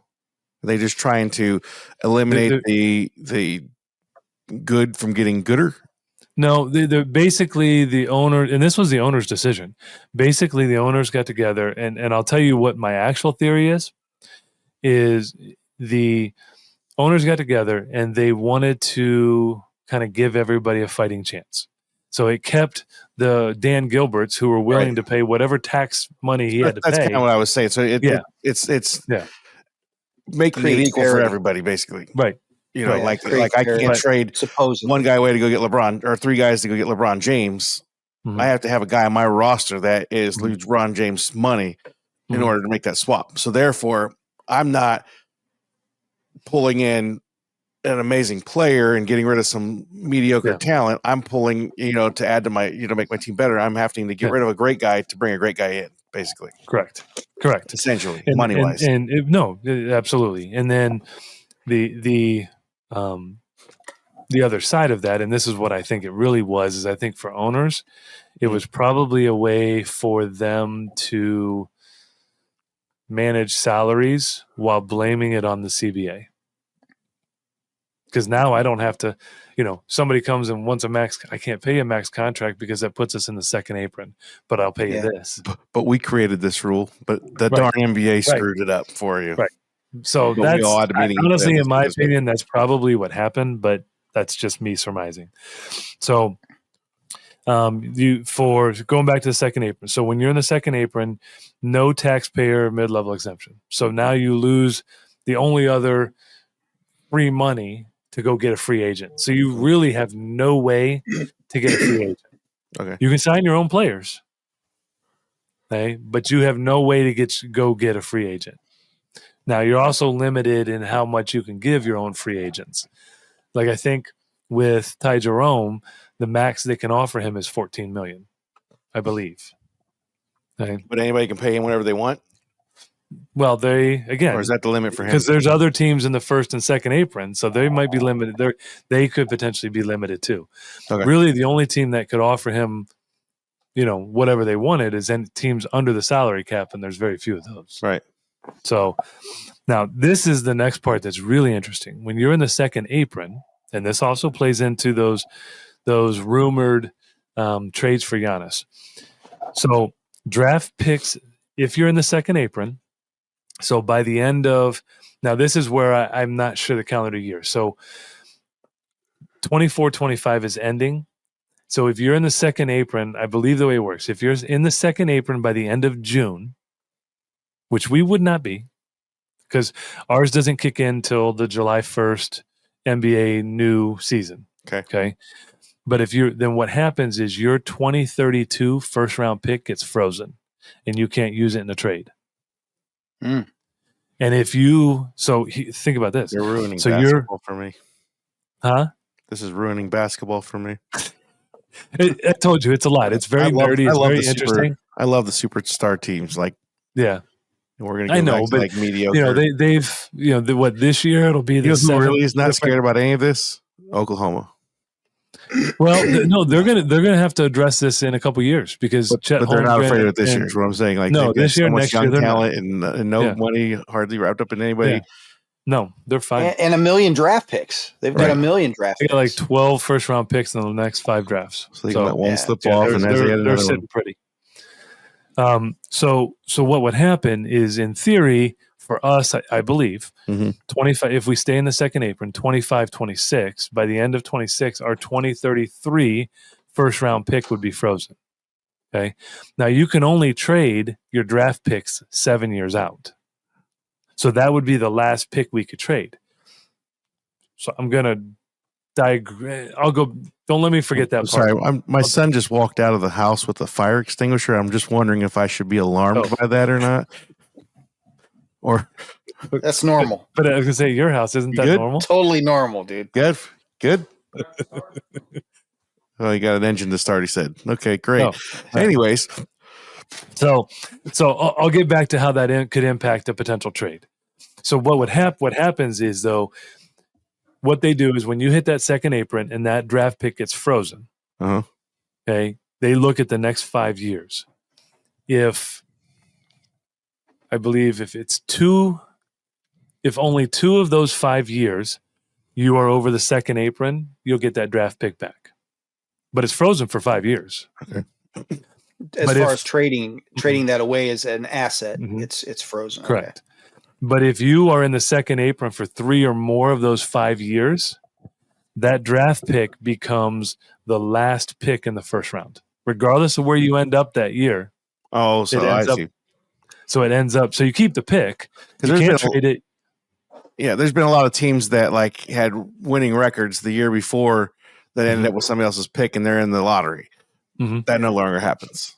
Is what you're No, saying, it would be the last pick in the draft. right? So, but but a lot of the teams, and that's where it becomes really punitive in the long run. A lot of the teams that would be in the second apron now, at some point, are going to have to rebuild.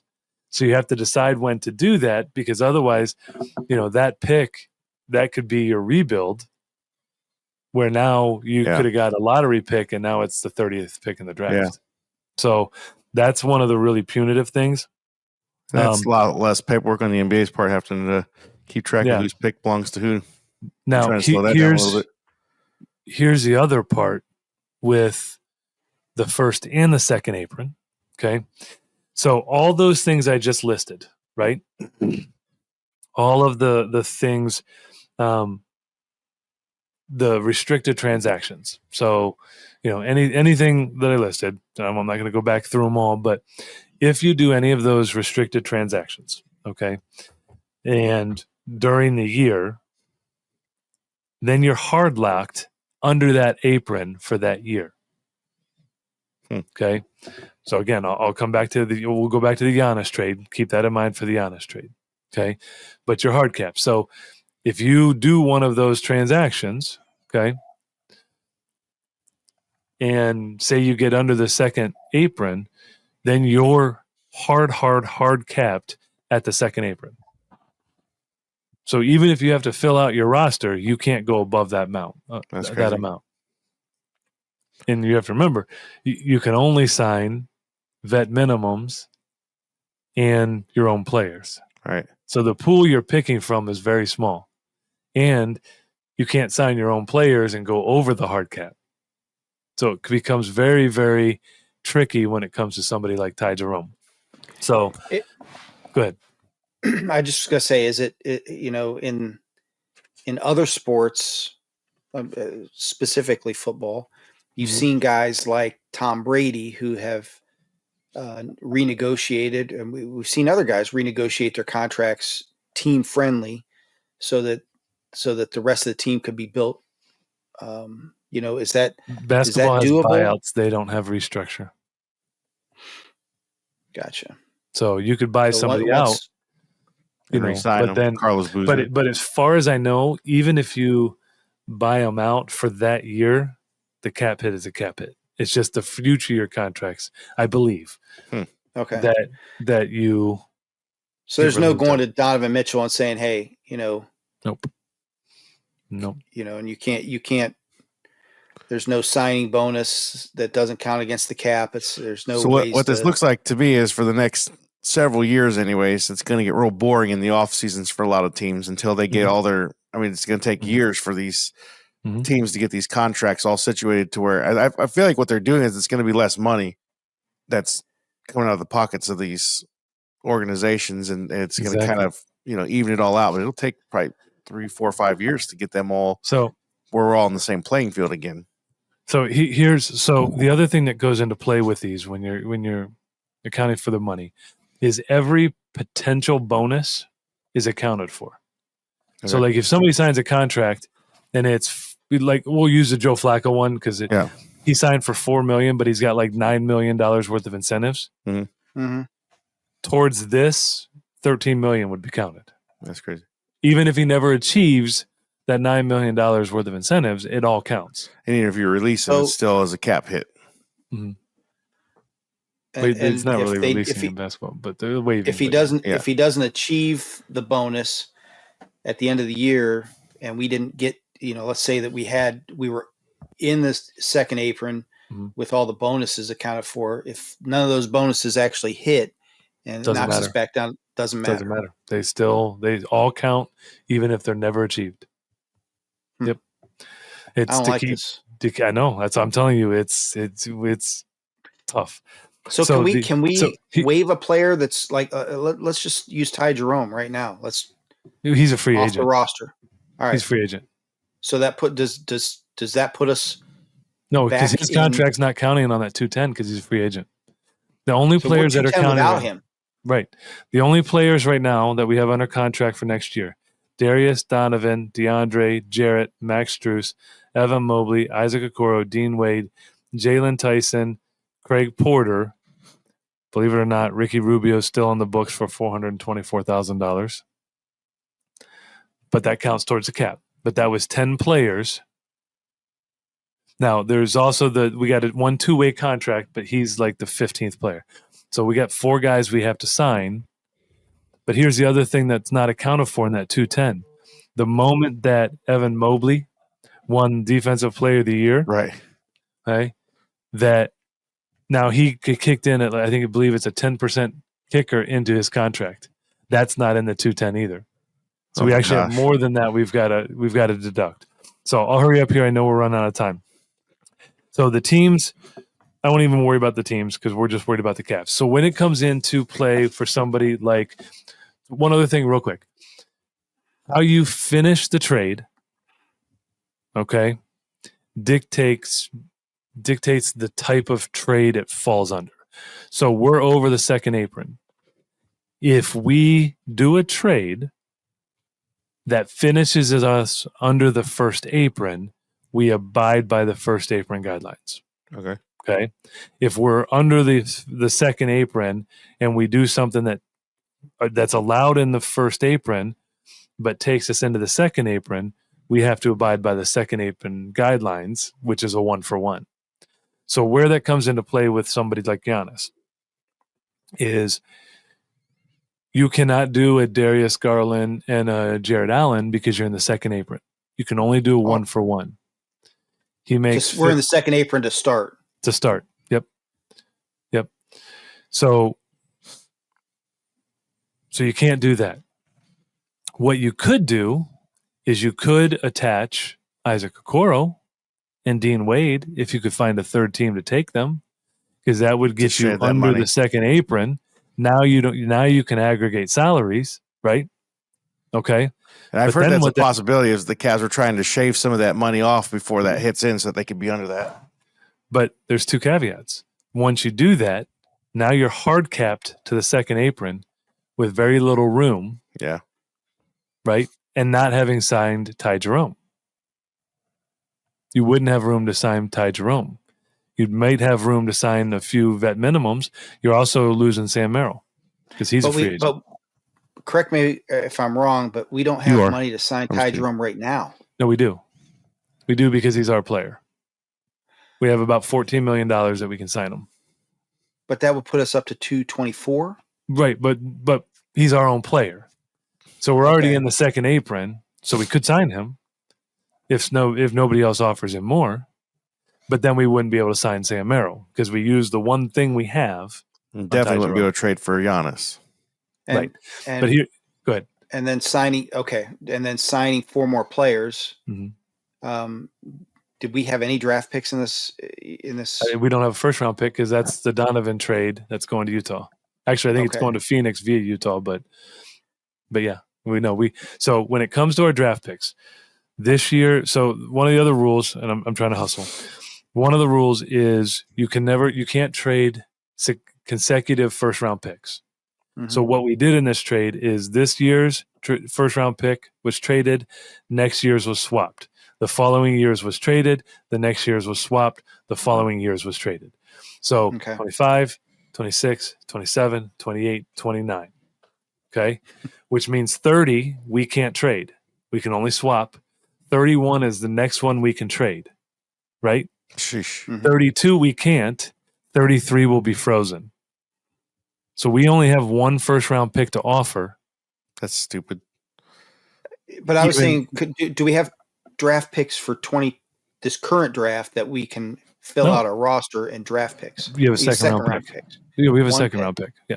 Okay. Yeah, we have a second. So that's where the Giannis, you'd have to find somebody to take Dean Wade, which he's $6 million on an expiring contract. That's probably doable somewhere. Yeah, he's a big body. Somebody'd like to put him in somewhere. But you'd have to find somebody to take Isaac Okoro's $11 million contract. Mm-hmm. Right? Then you'd have to have Milwaukee be convinced they wanted Jared Allen and Darius Garland and only one first round pick for Giannis, which then hard caps you and really makes it difficult to even round out your roster with vet minimums. Right. That's what the Giannis trade looks like. It's not pretty. Not pretty, probably not going to happen. No, it's not going to happen. Now, there are other picks, and we can talk about these. There are other trade ideas that I think are interesting and intriguing. Houston being a team that potentially has some assets that could be tradable and something viable for us. But the only thing I was going to leave you guys with, I told you guys this earlier. What about a Donovan Mitchell for Giannis? trade. I mean, I like the thought of Giannis and Donovan Mitchell together. I know, I don't know if but I'm just saying. Yeah, that would be preferential, but Giannis is I mean, the knock on Donovan Mitchell is that he's 6'2", and right. So you bring in and 6'10". of What play is Giannis, 6'10"? Mm-hmm. So you bring in that style of play at 6'10". And you have Garland. They're only a couple years apart in age. Mm-hmm. And then you do something with Jared Allen, and you've got Garland, Mobley, Hunter. Think about that front line: Hunter, Giannis, and Mobley. Yeah, that's scary. Do we get Garland's a good ball Hunter, player. The Hunter that performed in the regular season for the other team, or do we get the Hunter that we got? Well, I don't know, but Giannis brings a whole different mentality. Yeah, that may rub off on some of those guys. Yeah. Just saying.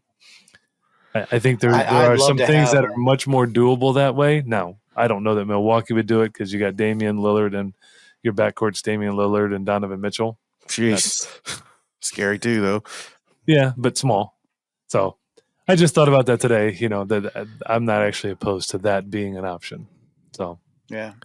So, but all that to say, I know that was – go ahead, Mike, sorry. I was just going to say, from where I stood, this changes the game for everything because – guys like the Cavs, we haven't relied on a draft pick to come in to be anything in years. Mm-hmm. Mobley, but like usually those draft picks are what we trade to go get the Donovan Mitchells. That's what we get to go get these other players. And with it being set up the way that it is and the cap being the way that it is, your GMs now become one of the most important pieces of your team because you've got to be able to draft players now. Mm-hmm. You have to be able to build this the way that it's supposed to be. You got to go and draft players. You got to sign them for the right amount of money. You got to be able to lock them up the right way because you could be like the Cavs, where you're 2 or 3 pieces away from being like legit balls to the wall championship contenders, and we can't do anything.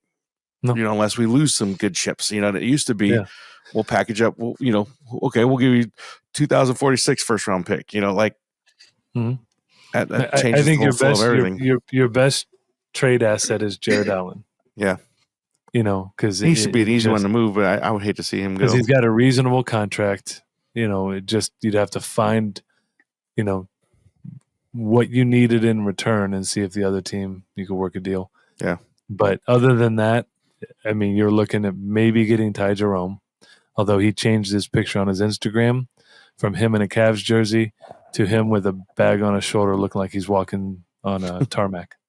He probably read all the stuff. He probably watched our podcast before we put it out.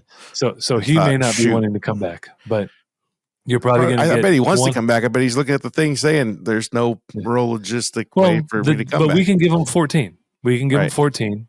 And will somebody else offer him more? But he's probably looking at it too for the same perspective of re-signing Jerome does not fix all the problems we had. No, it doesn't. We have to go out and get a heartbeat somewhere and some type of a big asset that's going to bring the punch, and it's not going to be there if you. Well, but that's the thing, though. You could trade Jared Allen for a piece or two and still sign Ty Jerome. Yeah, because he's our player, right? Because he's our player, and you're already over the second apron, so you're not hard capping yourself, right? And that $14 million, even if we traded somebody, like you just mentioned, that $14 million is what it is. Mm-hmm. Trading somebody and picking up 2 more assets doesn't increase the amount of money that we would have for Ty Jerome, right?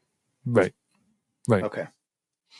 So he knows that $14 million from the Cavs is what he's potentially could get, and there's a likelihood the way that he played, other than the couple games in the playoff this last series against the Pacers. That was the first time too. I wanted to give him a break on that. He's probably worth more than $14 million. If you're looking at signing somebody, he's the best piece you got. Yeah. No, he would work a miracle. Honestly, if he wasn't your free agent and you saw him floating around on the market, that'd be the guy you'd be going after. I think. Mm-hmm. If you didn't know what he just did in the playoffs for us, you'd be after him. I do think there's potentially a market. I'd have to look and see of Darius Garland packaging him with our 2031 first round pick and bringing back somebody else. I'd have to see who. Damian Lillard. Just kidding. He's too old. I'm kidding. I don't want him. But that's the other piece. Could you send Jared Allen for a piece or two, and Darius Garland in a first for another stud? Is I there don't a know. chance we get any of these draft? I mean, could we get rid of some assets and get draft picks back? Man, I understand what we're doing, and I feel like the management thinks we're close, and but I can't imagine You're a not lot having, further away now than you were with this new. Yeah, What you're saying there's no Yeah. draft picks. What do you do? Like that's why I sign don't a be bunch of league surprised. minimum guys. Boston's gonna have a fire sale. Yeah, Derek White, who's probably their third best player, they're probably gonna have to get rid of him that's for crazy. this I mean, very reason. Now, what about and not to extend this conversation, but Tatum being injured and probably out all of next year with an injury? Mhm. How does his salary play into? Yeah, this it all apron? counts. Okay, so if they're going to keep Tatum, his big salary counts, Mhm. and nobody's But going to want they a guy might- with an Achilles. So they were a second apron team at the end of this year. So Yeah. their what is it? It's 4 or 5 years window of looking starts this year. That's crazy. So So they're they already may be one. looking to get under the second apron right now to avoid that window right? and getting that first round pick frozen. I mean, how crazy would it be? Would somebody trade for a Jason Tatum injured? Yeah. I would.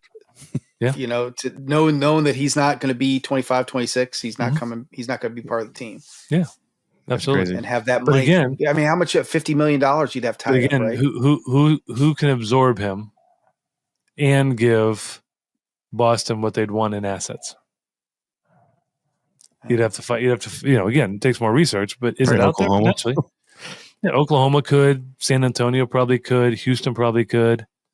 Teams that are really young, have draft assets, but have promise. They could probably come up with something.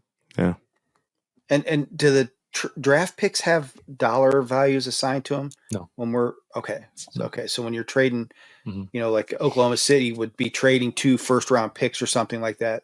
There's money. There's no money attached to that Mm-mm. at this point. No. Okay. No, but the team with the most salary cap right now, going into what is that? Why is that tweaking out? Is Brooklyn right now has $53 million of committed money. Wow. Keep it. So you could trade anybody into them right now, and they could absorb it. Just straight up, you could give them Darius Garland for free if you wanted. I'm not saying we do. They're Just Now they got to they're sign a out bunch of space. guys, but right now they have $53 million of committed money. and we have 210. Seems Correct. about right. Usually Cleveland's not on the upper end of spending in sports. Dan Gilbert No, always has Berkeley. been. And now it bites you in the butt. Dolan not so much. No, Dolan not so much. No, but Dan Gilbert, since Haslam's done a LeBron came pretty good back, job. has. Yeah. Yeah. So It has them spend the money. So, So- I do like that part of we that part of them is good owners, but upgrading, making a big splash via trade in free agency for the Cavs is more than just difficult. Yeah. It would It take. doesn't make sense. It literally is Dumb and Dumber, 1 in a million. So you're saying there's a chance. Right. That's what we're looking at. Is it possible? Yes, Sure. but so is going- the fact that I walk upstairs and catch gravity to the moon. It's possible, 60% of the time. It works Every 100% of the time. right? Like, it's just it's not likely to happen. It's fun to talk about. It's fun to surmise. It's fun to, dream, but reality is Yeah. going to set in eventually that something like that is probably not going to happen. Right. That's Not crazy. to mention teams like Oklahoma City, Houston, San Antonio, those teams can offer a whole lot more than we can. That was a good breakdown, Drew. Yeah, that's a lot of information, but that's a big rule. That's what I said. It's changed. I this told year, you so coming into it's, if you want to put up, a graphic with some of the numbers or some of the stuff, you can do that just to make it easier to digest. But that's, the CBA is a I don't know if they 400-page make a graphic document with for a that reason. many spaces for words. That was a lot of numbers. You Yes. extrapolated that very well. Nicely played. Thanks. Yeah, we unfortunately have to wrap this up here, but I'm actually glad that we did that part there. I know that's a lot of number talk and all that kind of stuff, but that helps break it down and put into perspective that we're going to see a much different NBA over the next 5 Mhm. years. Very much different. much. Like we're not going to see Kevin Durant's hopping from one team to another team to make superstar teams. It's just not going to happen. But I'm glad that was broke down, and I hope that leaves some room somewhere for us to make some type of difference so that we can continue to be a good winning organization, because that's what we hang our hat on now is the Cavs. And that would think suck we need for it to make be a move, financial but- thing. Yeah, So. we need to make a move, but it's easier said than done. Right. Not just a move into the weight room to get a little bigger, Well, stronger. that might be the move we make. Just Little injection bury of everybody- steroids into the arm to make you a little more testosterone. Get a bury little more everybody angry. into the weight room for winter or little something. Hans and Franz. Yeah. But It'll pump you up. Lots of good info. Like Sir. the new feel of this. It's kind of fun. So Yeah. we'll see how it works. And I would say for tonight, we're going to call it a night. And I'm going to say peace out. Check you later. Sayonara, everyone. Till next Stay time. frosty. Ooh, I like Frosties. It's a little late for one of those, but why not? Yeah. Till next Chuck, time, they're late. everybody. We are 3 and out. Out. Thank you for joining us on 3 and Out. Be on the lookout for more episodes.